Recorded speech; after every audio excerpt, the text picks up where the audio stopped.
Hello and welcome to Make It Happen with Will Polston. I'm Will Polston. This is episode number 140, and in this episode I thought I'd just bring out something that I found the other day on social media that was something that I wrote 5 years ago. Because 5 years ago this month, September 2017, I climbed Mont Blanc. I summited Mont Blanc, and it's one of the best things I've ever done. And there were 6 main lessons that I took from doing this. And at the time I documented it, I shared it on social media. And then the other day, thanks to the wonders of Facebook, I had the memories pop up, and it reminded me of these lessons. And I thought, you know what? They're just as relevant today as they were 5 years ago when I wrote them, to enable people to live more of an accomplished life. And I believe that they're so relevant, I wanted to share them with you on the podcast. So first of all, I just want to share with you a little bit about how it actually came about. So one of my good friends, Adam Stark, said to me, Will, why don't we climb a mountain? And I said, sounds like a great idea, thinking he might have had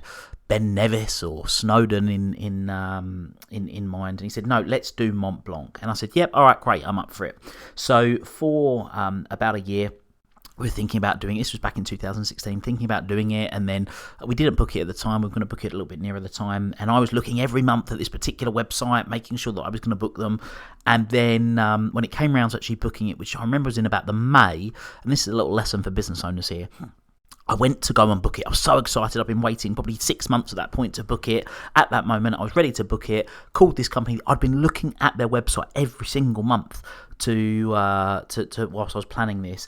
And the day I went to book it, they didn't answer in the morning. I sent them an email. They didn't call me back. I called them again. They didn't answer. So I ended up actually booking with one of their competitors. So business lesson number 1, always, at the very least, have some sort of call answering service to take a message and get back to people straight away, because they lost the business in that instance. But the lesson number 1 was leave your comfort zone. Actually, before we go into lesson number 1, I'm also going to share with you what actually happened. And I suppose that does link in with of lesson number 1, because when we booked it, I actually booked it. My friend Adam didn't end up booking on. Long story short, after going back and forth over a few weeks, he actually said, actually, I'm still not doing this. So I still went and did it myself, because at that point I was so bored into it. And that really was leaving my comfort zone, going to another country, deciding to climb a mountain with something I'd agreed to do with a friend, which would have been very easy to have just said, nope, I'm not going to do this. And yeah, I said, I'll wait till he does it. But I didn't. I did it, and that was a form of leaving my comfort zone. So yeah, number 1,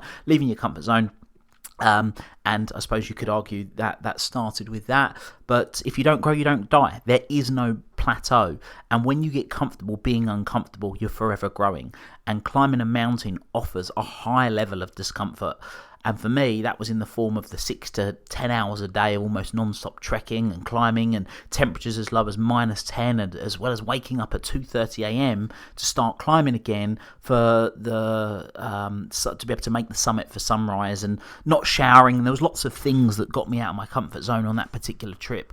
But yeah, those are just some of them. So get out of your comfort zone.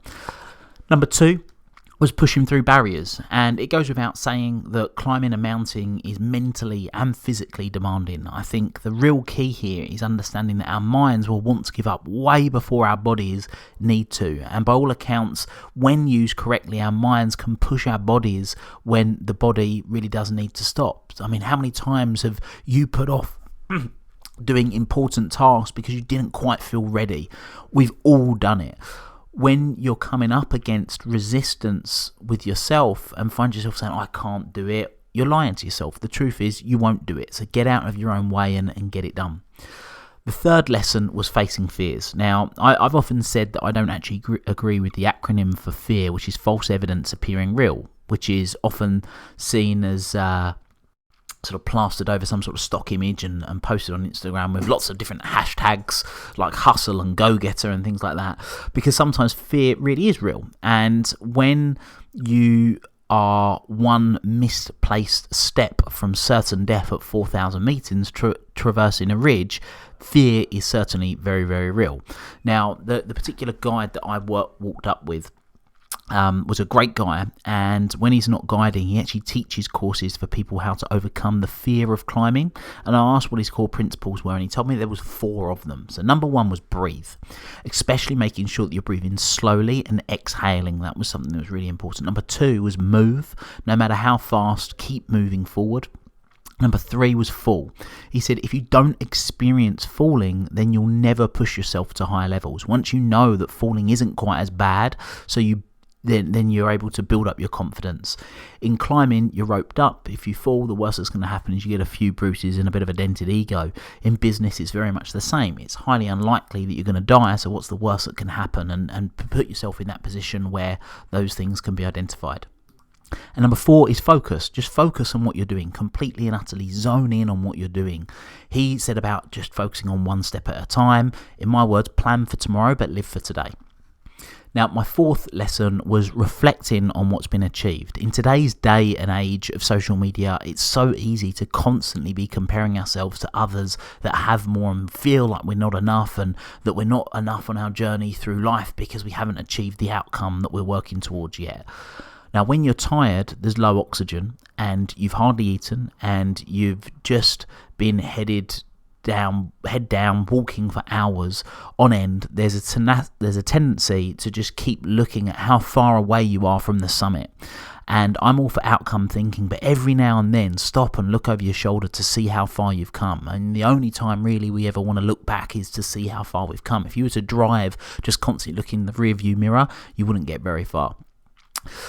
Number 5 was keep going where others have failed. Now, there's something quite surreal when you're climbing Mont Blanc and your guide tells you for the next traverse you need to run for your life, was his quoted words, due to the rocks that fall from overhead, only to find out that after I'd done that 120 plus people have died on that specific part of the climb. But there's something even more surreal, which is as you climb over rocks, you see the shrines in the form of plaques and photos and flowers and national flags where people have failed in the past trying to achieve what it is you're doing. Don't allow their misfortunes to put you off. Keep going where others have failed, and obviously where you can, look to learn from their mistakes for the better. And then finally, number 6 is take time to celebrate achieving your wins. Time, money, energy, effort, late nights, early starts, mixed emotions, wanting to quit, skipping meals, unforeseen circumstances, just a few of the factors that were involved with climbing Mont Blanc. Now, there's not many things that are worth achieving in life if you won't experience some, or if not all of the above. And at 7:49, when I reached the summit, my celebration was a big hug with my guide, a frozen Mars bar that I ate, and a frozen Powerade that was more like a slush puppy. But when I got down, I opted for a good old-fashioned pint of beer back then when I was drinking. So when you're willing to put yourself through so much to achieve whatever it is you're striving to achieve, make sure that you celebrate your wins as well. It's highly important. So I hope you found those lessons beneficial. And if you are ever wondering about climbing Mont Blanc, I highly recommend doing it. It was truly one of the best things that I ever did. And I hope you've found it beneficial listening to those lessons. Until next time, make it happen. Thank you for listening to this episode of the Make It Happen with Will Polston podcast. Make sure you join Will's free Facebook group, the Make It Happen Community. Please support the show by subscribing on iTunes, Spotify, Stitcher, SoundCloud or Google Play. Share this episode with at least one friend you think would benefit from it, and give Will a 5-star review wherever you download your podcasts. Until next time, make it happen.